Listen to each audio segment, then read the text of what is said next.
tangisan hamba Allah dibagi menjadi 3 bagian, 3 macam oleh sahabat Ali. Tangisan yang pertama yaitu tangisan karena takut atau khawatir terhadap siksanya Allah Subhanahu wa ta'ala. Fahuwa kafaratun lidzunub. Menangisnya hamba Allah yang seperti itu bisa menghapus dosa yang telah diperbuat. Lah, bentuk realnya, bentuk nyatanya ketika dosa hamba Allah yang demikian tadi itu dihapus, itu bentuknya apa?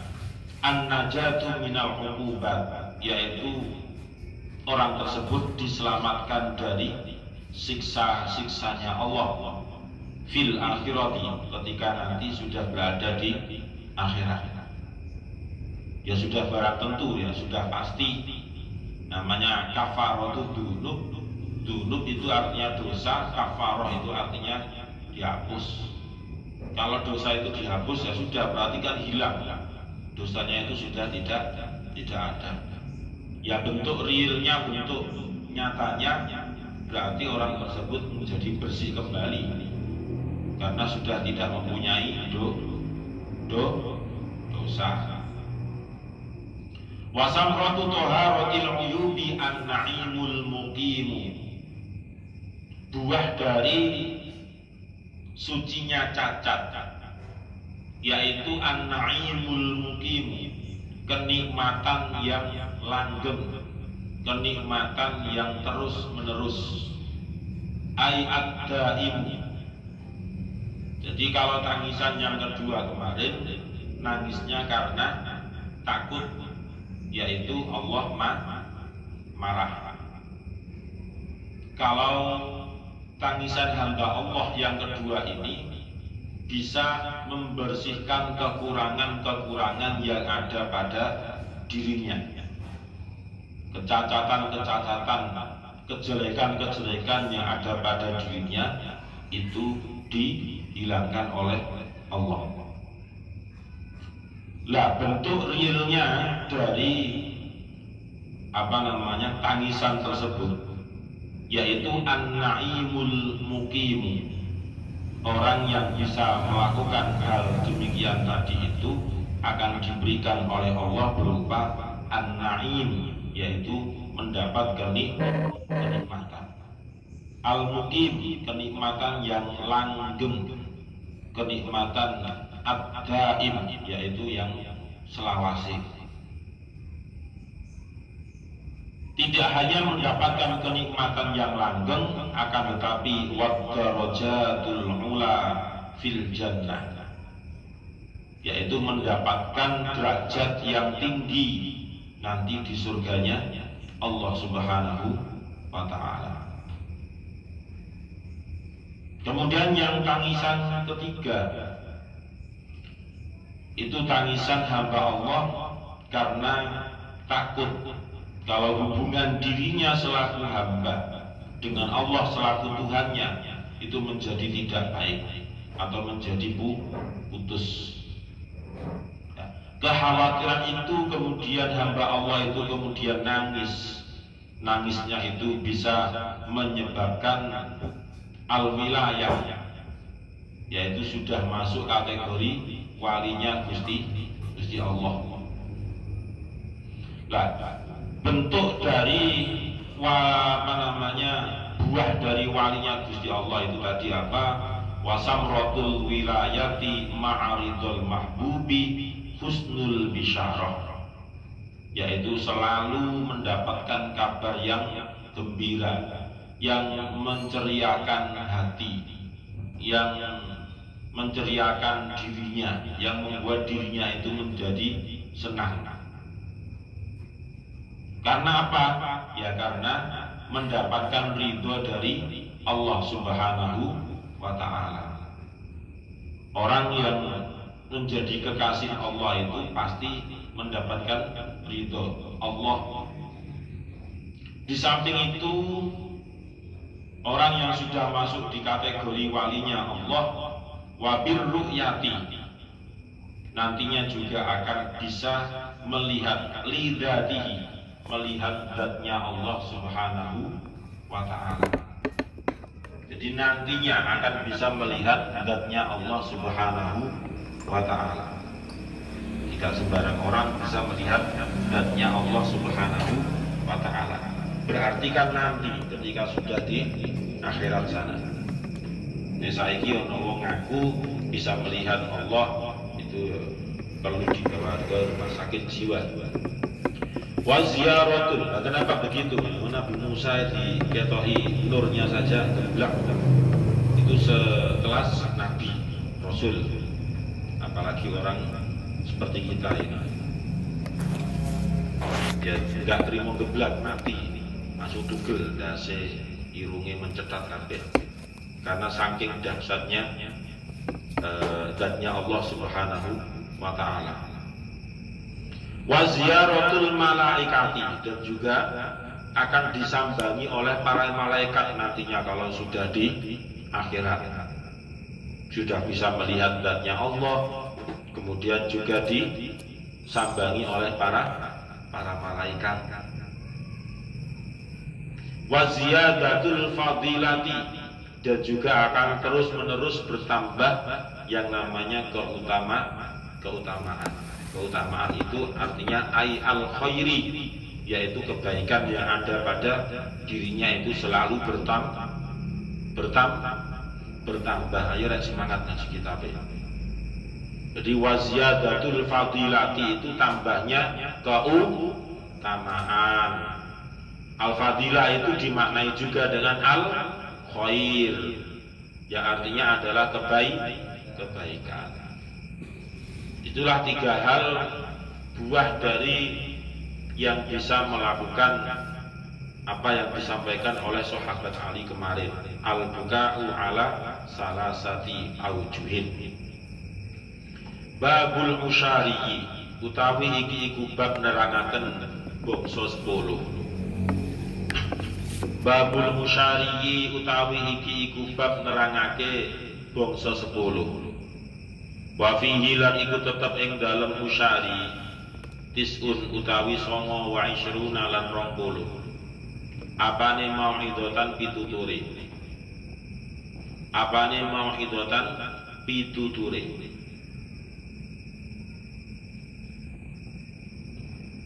Ihda asyrata utawi kang 11 iku akhbarun pira-pira hadis. Ihda asyrata utawi kang 11 iku akhbarun pira-pira hadis. Wal baqiyatu utawi sisane iku asarun pira-pira dawuhe sahabat. Wal baqiyatu utawi sisane iku asarun pira-pira dawuhe sahabat. Masuk di bab yang ke-10, bab yang terakhir dari kitab Nasaihul Ibad. Di bab 10 ini dimuat 29 nasihat. Ya. Total yang ada di bab 10 ini terdapat 29 nasihat, 29 makalah, 29 pitutur. Kalau dirinci dari 29 nasihat itu ihda asyrata, 29 dikurangi 11,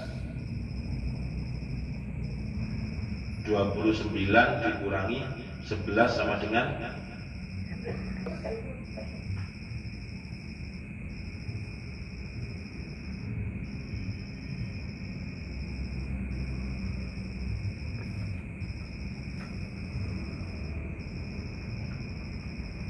apa nih? 29 dikurangi 11 sama dengan 18.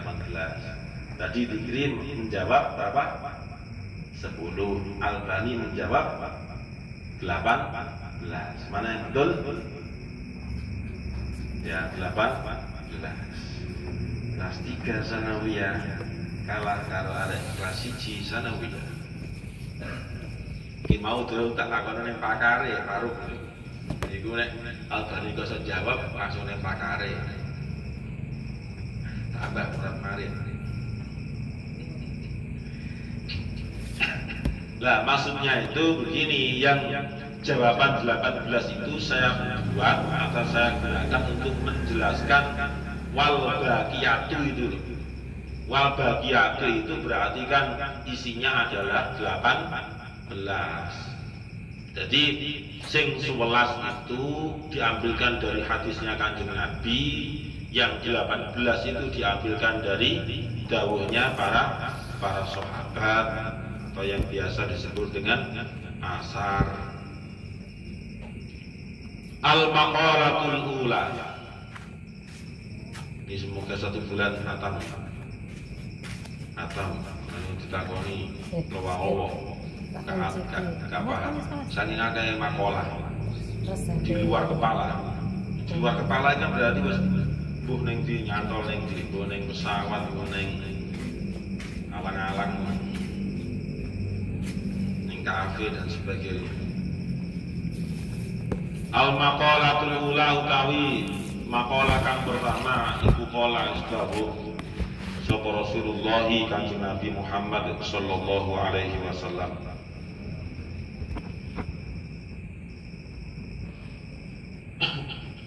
Di situ kan tidak ada harokatnya. Kita sampaikan lagi, nek diawali dengan sholat itu tulisono wasallama.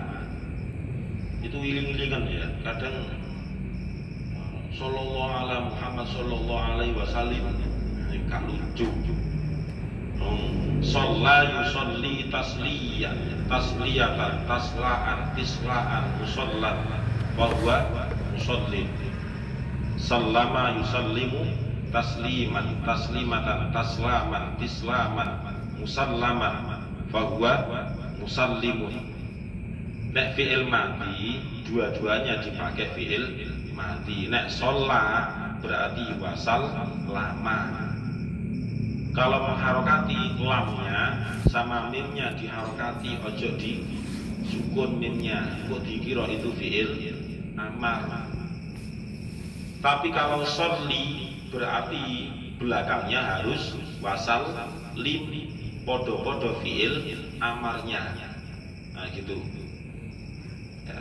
Allahumma sholli ala Muhammad wa ala ali sayyidina Muhammad wa ala alihi wa sahbihi wa barik wa sallim. Sholli nyebutnya ya wasallim.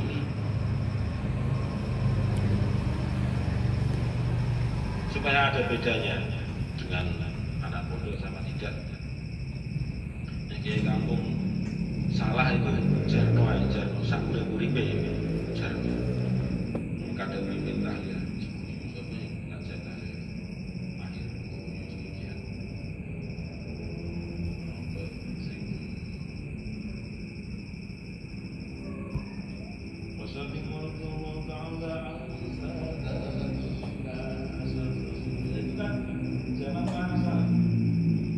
Jamak muannas salim sadatun, sadatani, sadatun kan. Jadi nek diharokati ansadatina, tak nun digandeng langsung, mari nun langsung dikasih alif. Itu ansadatina, bukan ansadatina.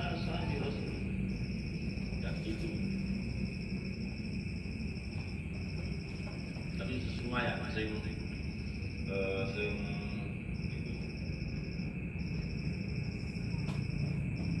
kita turuni innallaha malaikatahu yusholluna 'alan nabi. Nah, rahmatullahi wa barakatuh. Ya itu kan sering salah. Berarti orang sing nulis untuk akhir-akhir itu terus.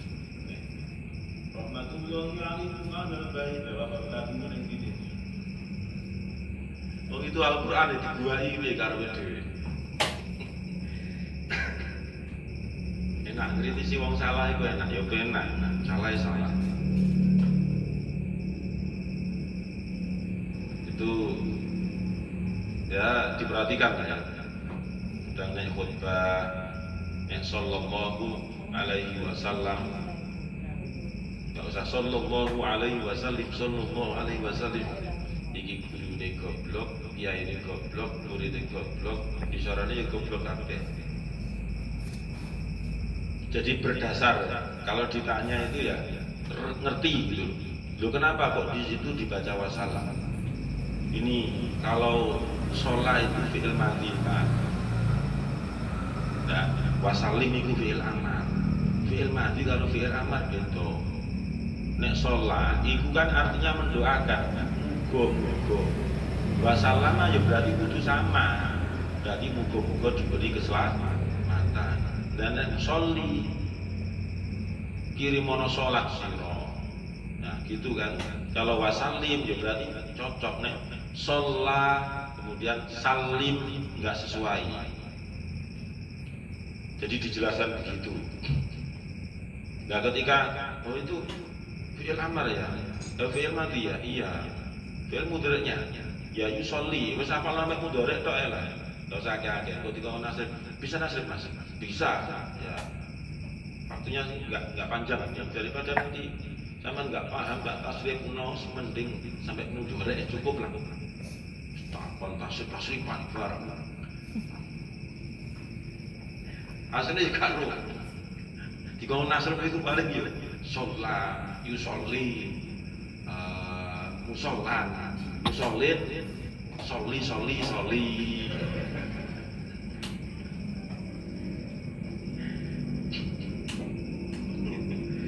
Al-maqalatul ula. Tapi maqalah kang pertama itu qala istawu sapa Rasulullah Kanjeng Nabi Muhammad sallallahu alaihi wasallam. Alaikum bisiwaki, alaikum netepono sira kabeh bisiwaki kelawan siwak. Alaikum netepono sira kabeh bisiwaki kelawan siwak. Ai tegese ilzamu netepono sira kabeh hu ing siwak fi kulli waqtin ing dalem saben-saben waktu. Fi kulli waqtin ing dalem saben-saben waktu wa fi kulli halin lan ing dalem saben-saben keadaan. Wa fi kulli halin lan ing dalem saben-saben keadaan. Makalah yang pertama ini diambilkan dari hadisnya Kanjeng Nabi. Alaikum bisiwak. Alaikum bisiwak. Jadi lafaz alaikum itu merupakan sebuah perintah. Lah perintah itu kalau kita kembalikan kepada kaidah usul ya, al-amru huwa tolabul fi'li minal a'la ilal adna. Yang namanya perintah itu adalah tuntutan untuk mengerjakan minal a'la yang datangnya dari orang yang lebih atas. Tujuannya ilal adna, yang disuruh adalah orang yang berada di bawahnya. Itu namanya amar. Tolabul fi'li minal a'la ilal adna. Itu jenenge amar. Jadi kalau misalnya badal atau guru atau ustadz menyuruh kepada muridnya, itu namanya amar. Dan murid menyuruh kepada gurunya, ya Pak, nyapu apa? Iku jenenge apa? Songo. Dosen jika menyapu karo mahasiswa, misalnya karo hayat dan mahasiswa baru, belum tahu itu dosanya. Terus bukunya dia jatuh, tolong ambilkan itu. Kalau itu dosen itu namanya songong. Tapi dalam bahasan usul fikih, perintah itu kalau dilihat dari kesejajaran atau tidak, martabat seseorang itu menjadi berbeda namanya. Kalau sebuah perintah itu datangnya dari orang yang bawah, yang ditujukan kepada orang yang lebih di atasnya, itu namanya permohonan. Ya, itu namanya permohonan, permintaan. Nah, ayat saya contohkan tadi, bukunya jatuh, dia tahu itu dosanya, tanpa disuruh minta tolong, Pak, ambilkan itu karena kaki saya nggak bisa untuk jongkok misalnya kan, itu kan permintaan, permohonan, bantuan supaya dibantu. Nah begitu juga sebenarnya kalau dalam sebuah kalimat di Al-Quran kan banyak ya, kita itu menyuruh kepada Allah itu berkali-kali. Doa itu kan Allah yang singgah fi'il amar. Contohnya apa? Wangsurna alal qaumil kafirin. Unsur kan kalimat fi'il. Fi'il apa? Fi'il amar. Tapi fi'il amar di situ bukan berarti seorang hamba Allah menyuruh kepada Allah, tetapi bahasanya itu dipersopan lagi, bahasanya itu diperhalus lagi. Yang semula menyuruh menjadi sebuah doa. Nah gitu. Wangsurna alal qaumil kafirin. Makanya nek dimaknai cara Jawa, wangsurna lan mugi-mugi nulung panjenengan Allah ing kita kan gitu. Ana mugi-mugine itu menandakan oh ini berarti sebuah doa. Tapi kalau wangsur itu dihadapkan langsung dengan sesama hamba, orangnya sejajar. Misalnya Saufik sama Mahir kan sejajar, podo-podo hambani Allah. Nah, itu yang disebut dengan iltimas. Jadi permohonan jadi dari orang yang sejajar itu namanya iltimas. Jadi ada 3 istilah. Yang pertama yaitu amar tadi, tolabul fi'li minal a'la ilal adna. Kemudian yang disebut dengan doa itu yang berasal dari bawah ke atas. Seperti contoh orang menaruh proposal itu. Proposal itu kan sebenarnya sebuah perintah. Kita misalnya mengajukan proposal kepada orang yang berada di pemerintahan. Ya pastinya kita itu kan menyuruh kepada orang yang ada di pemerintahan untuk memberi, mengabulkan, tapi diperhalus bahasanya. Kita meminta bantuan. Nah kalau berkaitan dengan Allah ya berarti yang disebut dengan doa. Lah nek podo sejajar itu namanya iltimas. Misalnya sama pengurus tapi membuat ayat nyapu, ya itu namanya iltimas. Ya, bukan amar. Bukan amar. Misalnya presiden menyuruh kepada menterinya itu namanya kan amar. Tapi nek menteri mengajukan surat, ya itu namanya permohonan. Nek dikaitkan dengan Gusti Allah itu disebut dengan apa? Ya doa. Paham ya? Setiap lafaz alaikum di dalam hadis itu mengandung sebuah perintah. Tetapi setiap perintah itu kalau dikembalikan ke kaidah usul itu al aslu fil amri lil wujud. Al aslu fil amri lil wujud. Asal dari setiap perintah itu sebenarnya pada umumnya mengandung kepada kewajiban. Tetapi ternyata tidak semua perintah itu mempunyai makna wajib. Dilihat dulu, ada korinah-korinahnya atau tidak. Ada indikasi-indikasi yang membenarkan bahwasannya perintah yang dimaksud itu adalah wajib atau tidak. Dan itu harus dicari dulu. Kalau sudah ketemu, oh berarti ada ini ya, berarti ini nggak wajib, kan gitu. Ya seperti alaikum bisiwaki, alaikum bi amraini lam tadillu ma tamassaktum bihima kitaballahi wa sunnata rasulih. Itu kan diawali juga dengan alaikum. Alaikum bisawm misalnya. Saumnya saum apa dulu? Nah, itu namanya qarinah, indikasi. menjelaskan di makalah yang pertama ini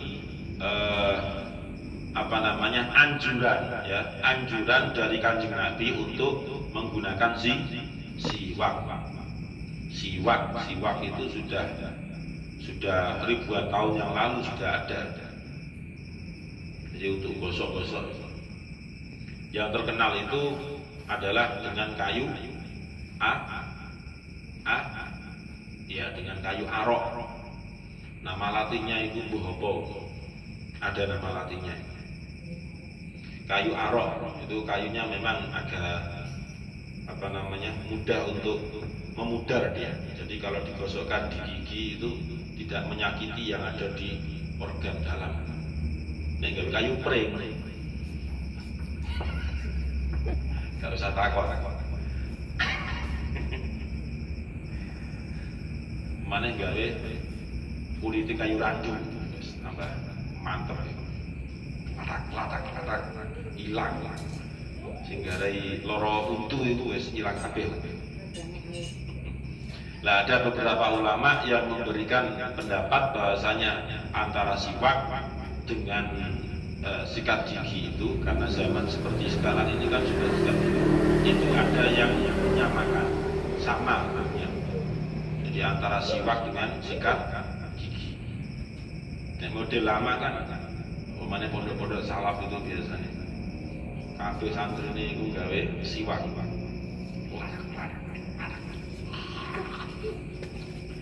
Mungkin kan kudel kan nyantol kan itu diadai sang.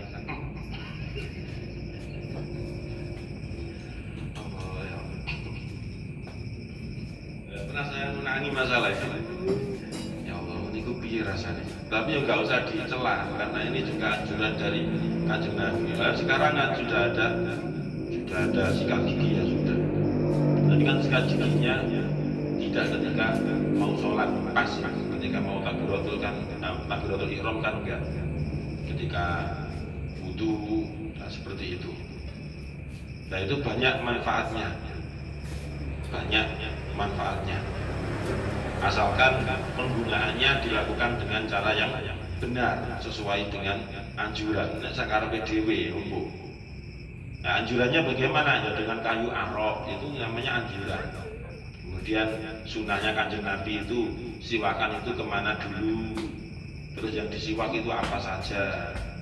Jadi gak usah dicuti isi selilitan. Mari mangan metok. Siwak kau deh. Iku jenenge dudu siwakan, nyelilit gitu. Nek wong gak iso ngomong L ya jadi nyilit. Nah, siwak itu ilzamuhu fi kulli waqtin wa fi kulli halin. Sunahnya begitu. Biasakan di setiap waktu dan di dalam setiap keadaan itu siwakan. Karena siwak itu kan lebih simpel ya. Sikat gigi kan itu dunia jeding sih. Kayak pasta gigi. Nah, kalau kita pakai sikat gigi tanpa pasta gigi mesti ada garing. Gak enak. Mana harus mau didorong ini. Orang sikatan gigi ada jam 12:30 mangan pentol setan.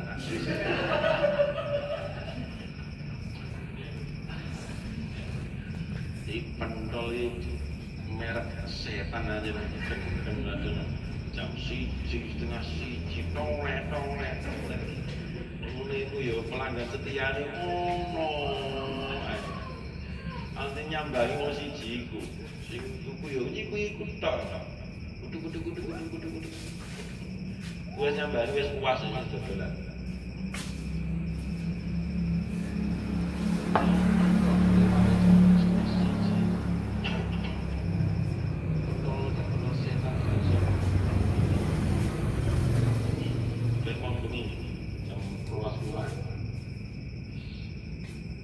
Itu segera gawe siwak ya, gawe bambu.